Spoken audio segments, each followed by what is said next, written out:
A mí me toca iniciar la sesión hablando de lesiones musculares, epidemiología, clasificación y su diagnóstico. Nosotros en el mundo del deporte, entre otros el mundo del fútbol y algunos otros deportes olímpicos, hemos tenido la opción de crear una unidad de análisis osteomuscular enfocada a la prevención de las lesiones. Llevamos durante varios años haciendo estudios epidemiológicos con equipos que participan en la Champions y hemos podido hacer durante las últimas temporadas estudios epidemiológicos con nuestro equipo y pudiéndolos comparar con otros equipos, como digo, que participan, clubes de élite que participan en la Champions League, en la UEFA, en Europa. Entonces, lo que vemos abordando la epidemiología, en base a este estudio reciente de registro de lesiones, vemos que la región más castigada es el muslo, llevándose pues, aproximadamente el 31% de las lesiones. Si lo comparamos con otras estructuras, como puede ser el tobillo, 17%, rodilla, 15%. Lo que tenemos, por tanto, es que dentro de la tipología de lesiones, comparando todos los clubes, podemos decir que las lesiones musculares son la gran amenaza de nuestros deportistas, con este 50% de lesiones registradas, siendo inclusive un 10% más que en el estudio epidemiológico del año anterior. Sin embargo, uno de los datos más importantes son las recaídas en una lesión previa, es decir, en el presente estudio de UEFA están en torno a un 10%. En nuestro caso es aproximadamente en nuestro club un 6% y debemos de tener una perspectiva más amplia en este problema, ya que el seguimiento de las lesiones es de la misma temporada. En la epidemiología de la Premier League en Inglaterra podemos observar 3 lesiones más frecuentes en el fútbol, destacando las lesiones de isquiotibiales. No podemos tampoco olvidarnos de lesiones de pubis o de lesiones del cuádriceps, que también son frecuentes en este deporte, en la Premier League. Luego tenemos, si nos fijamos en las relesiones, tenemos datos de más de 200 temporadas de 50 equipos de 17 países en Europa, donde hemos examinado unas 13.000 lesiones y se ve que hay una recurrencia de lesión en los 2 primeros meses de haberse producido una lesión. Es decir, que la recurrencia es importante en esta primera fase después de haberse lesionado en esos 2 primeros meses. Y luego podríamos hablar de una recurrencia tardía cuando han transcurrido más de 2 meses de producirse la lesión. De cualquier manera, podemos decir que el principal factor de riesgo sería el haber tenido una lesión para poder producirse la segunda o la recurrencia de la lesión. Podemos decir también, por otro lado, que cada jugador de media tiene 2 lesiones por temporada y que esto conlleva un importante impacto económico de las lesiones y también un alto impacto a nivel deportivo. Es decir, que incluso 2 lesiones en un partido pueden disminuir las posibilidades de ganar dicho partido y hay una correlación entre la disponibilidad de jugadores con el rendimiento deportivo del equipo, en la liga y en el coeficiente UEFA. Aquí vemos que dentro de esta epidemiología de lesiones musculares, pues en estas relesiones podríamos decir que hay un alto impacto o una alta recurrencia en las lesiones de los isquiotibiales, siendo el bíceps femoral el que se lleva el mayor porcentaje, con un 84% de las lesiones de isquiotibiales, y teniendo a su vez el bíceps femoral un 18% de recaída. En menor cuantía estarían los gemelos, con un 21%, y el cuádriceps con un 12 al 17% de recaída. Hay que decir que, por tanto, que jugadores que han tenido una lesión previa puede aumentar el riesgo por 2 o por 3 de relesión o de recaída. Con lo cual, es muy importante volvernos a situar en el retorno a la competición y en el retorno to play, para ver lo importante que puede ser la evaluación previa antes de tomar una decisión de retorno a la competición y de retorno al rendimiento. Aquí tenemos también, en esta epidemiología de las lesiones, siempre el top 10 estarían los isquiotibiales, el hamstring injury. Aquí también vemos en esta tabla la severidad que puede haber y la mayor incidencia por horas de juego. Siempre la situamos en este cuadrito, que la mayor incidencia se sitúa en la lesión de los isquiotibiales. Por tanto, dentro de esa epidemiología de las relesiones, podemos decir que la lesión previa es el factor de riesgo más importante para desarrollar una nueva lesión, y además la gravedad de esta lesión va a ser mayor. El 25% de estas relesiones van a ser mucho mayor. Por tanto, aquí tendríamos una multiplicación hasta 11 veces más de relesión en isquiotibiales cuando ya hemos tenido esa lesión previa. Aquí tendríamos un estudio comparativo. Cabe destacar que el 77% de las recaídas se producen en esos 2 primeros meses tras la lesión inicial, o sea que sería una relesión temprana, y el 50% de las lesiones se producirían en el primer mes, si cabe. O sea que en realidad, dentro de esta relesión temprana, el primer mes es en donde se produce mayor incidencia. El retorno al juego es uno de los momentos más determinantes en la recuperación en un deportista. Esta decisión, como se puede observar en este estudio, no es simplemente tiempo dependiente, ya que podemos hablar de un retorno al juego más agresivo y un retorno al juego menos agresivo, más seguro. Pero es verdad que no es solo cuestión de tiempo. Es decir, que una evaluación previa al retorno al juego puede hacer que tengamos un retorno más seguro, menos agresivo y con menos posibilidad de relesión. Aquí tendríamos el estudio de UEFA, de Elite Club Injury Study, de Jan Strand, en donde podemos observar el hamstring que sigue creciendo en las últimas temporadas, y podemos observar que hay un aumento de aproximadamente el 4% anual en los últimos años, cosa que sigue siendo muy preocupante.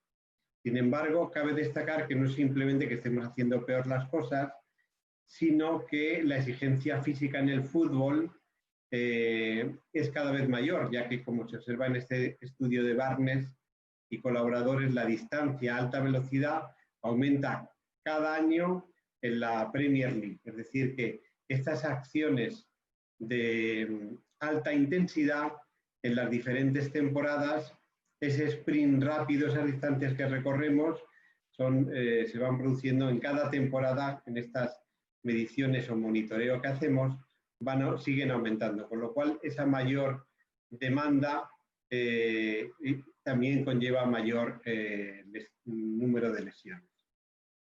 También, si nos fijamos en el número de partidos y no solo en la exigencia física o la exposición a lesión, podemos decir que no va a parar de aumentar en los años venideros. Es decir, que nuestro estudio comparativo de lo que ocurría en el Mundial del 66 y lo que ocurrió en el Mundial del 2010, pues va haciendo que ese tiempo de exposición lesional vaya aumentando. El número de partidos jugados en una temporada como 2008-2009, de 50 partidos de media, se han aumentado a 60-70 partidos en la temporada 18-19. Es decir, que el mayor número de partidos o esta tendencia hace que tengamos una mayor exposición a lesión y va a hacer que el reto que tengamos los servicios médicos, las personas que tutelamos a los deportistas, pues va a ser importante en cuanto a esa evaluación y a la prevención de lesiones.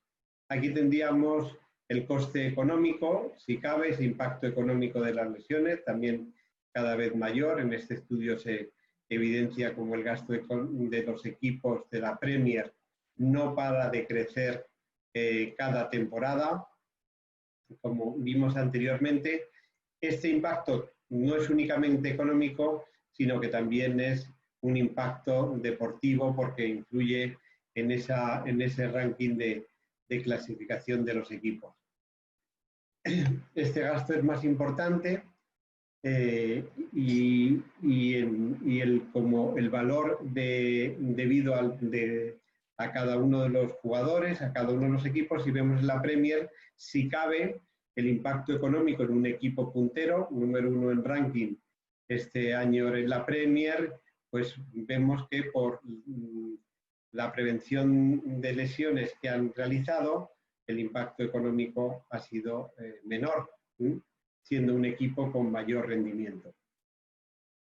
Tendencia positiva, por tanto, disminución anual del 3% en las últimas 14 temporadas, específicamente de lesiones deportivas en este estudio de relesiones. Y si hablamos de otro tipo de lesiones como las lesiones ligamentarias, pues sería del 6,1%. No hablamos de lesiones por sobrecarga o lesiones tendidas. Si comparamos la ratio de relesiones en Champions League, en Liga o clubes amateur, no cabe duda que en la Champions League la epidemiología de las relesiones es mucho menor, del 17%. Quizá esta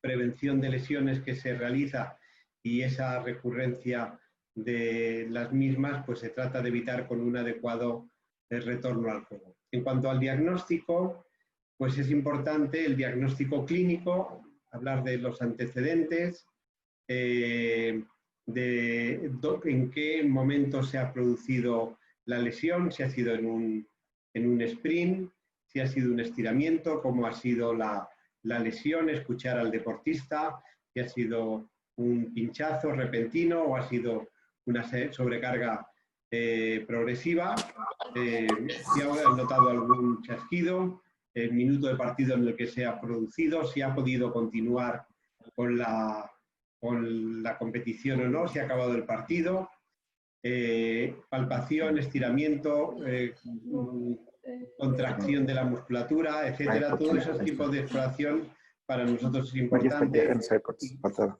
y solo saber si hay qué tipo de dolor es, si es un dolor nocturno, si es un dolor solo al caminar, etcétera. Luego también, como medios diagnósticos, aparte de la anamnesis, tenemos la ecografía, bajo coste, es dependiente del explorador, es una exploración dinámica, podemos hacer al deportista contraer y relajar.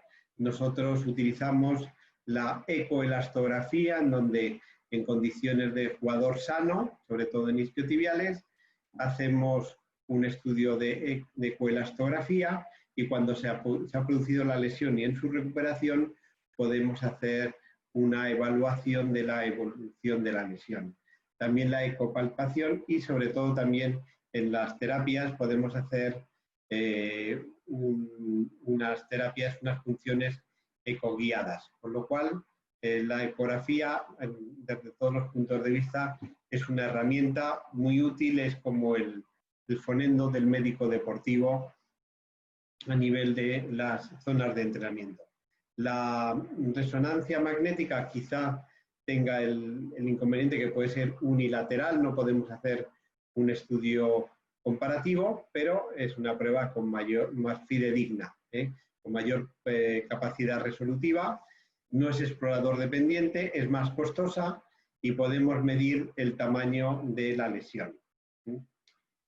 En cuanto a la clasificación de las lesiones, ha habido muchas en todos estos años.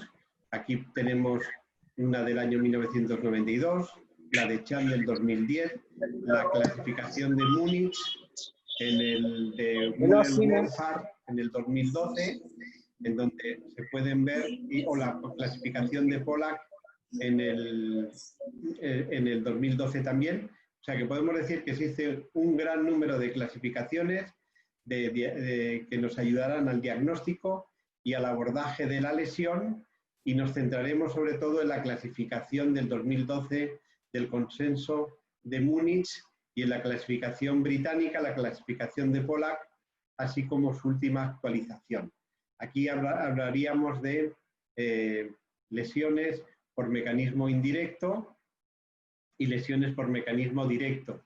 Dentro de las de mecanismo indirecto podríamos clasificarlas en funcionales y en estructurales, en donde las funcionales no se aprecia un daño estructural, no se observa un daño anatómico evidenciable en una prueba de diagnóstico por imagen, y en las lesiones estructurales sí tendríamos roturas de diferentes dimensiones, parciales o microroturas, roturas pequeñas o menores, roturas parciales o roturas completas e inclusive con avulsión. Y dentro de las lesiones menos frecuentes por mecanismo directo tendríamos las contusiones y las laceraciones. Por tanto, podríamos hablar de 4 grados, donde los 2 primeros serían unos grados, unas lesiones de tipo funcional, sin afectación estructural, siendo relacionadas el grado 1 con la fatiga y con las agujetas, y el grado 2 sería una lesión de tipo neuromuscular con una afección espinal o periférica. Y luego, dentro de las lesiones de grado 3 y grado 4, dependiendo del grado de afectación que haya, como hemos dicho, microroturas o roturas menores, de roturas parciales, llegando a un grado 4 en donde la lesión es casi total o lesión total completa, inclusive ahí contemplaríamos lesiones con avulsión.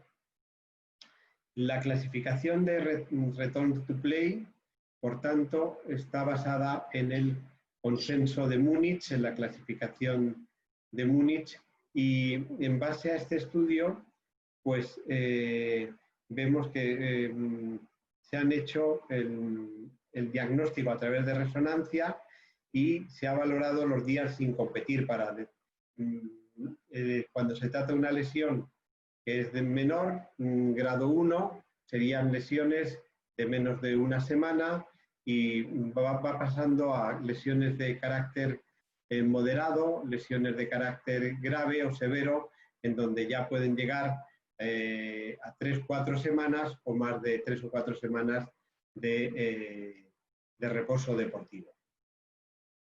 Por tanto, si atenemos a la clasificación de diagnóstico de resonancia, la clasificación británica, pues vamos viendo que podíamos hablar de la localización, distinguiendo 3 tipos de localizaciones: miofascial, musculotendinosa o intratendinosa. Y esto es especialmente relevante, ya que se ha evidenciado que el grado de afectación de tejido conectivo es determinante a la hora de establecer la gravedad de la lesión y, por tanto, de establecer un pronóstico de regreso al terreno de juego, regreso a la competición. Por tanto, aquí vemos varias imágenes como el grado de afectación del tejido conectivo, en donde podemos ver en el A una afectación del tejido del tendón, donde hay una ruptura del tendón. En el gráfico B una ruptura miotendinosa, en el C una ruptura intramuscular, en el D una ruptura mioaponeurótica y en el E una rotura miofascial. Vemos también en el esquema F, donde vendrían todas las representadas todos los diferentes tipos de roturas. Por tanto, el tiempo, el pronóstico del regreso al terreno de juego, pues irá en función de este diagnóstico de resonancia, como hemos dicho, miofascial, musculotendinoso e intratendinoso, dependiendo de ese grado de afectación de tejido conectivo y donde vemos que hay una mayor incidencia y recurrencia cuando se produce una lesión de tipo intratendinoso. Aquí vemos la correlación, mecanismo, esta sería la clasificación británica modificada, en donde vemos los dos mecanismos, directo e indirecto, donde vemos según la localización, si es proximal, medio y distal, y si mecanismo indirecto que afectaría la unión miotendinosa o al propio tendón. Los diferentes grados de resonancia de 0 a 1 y la posibilidad de relesión. Por tanto, esta clasificación nos lleva pues a dar un posible pronóstico dependiendo de ese diferente tipo de afectaciones. De cualquier manera, el retorno al juego no está marcado por la resonancia ni por su clasificación, según nuestra experiencia. La resolución de la lesión en resonancia magnética nuclear no determina el éxito del return to play y podemos decir que debe ser individualizado para cada deportista, para cada lesión y para cada contexto. Muchísimas gracias. Espero que haya sido un poco ilustrativo este repaso a las diferentes clasificaciones de lesiones musculares.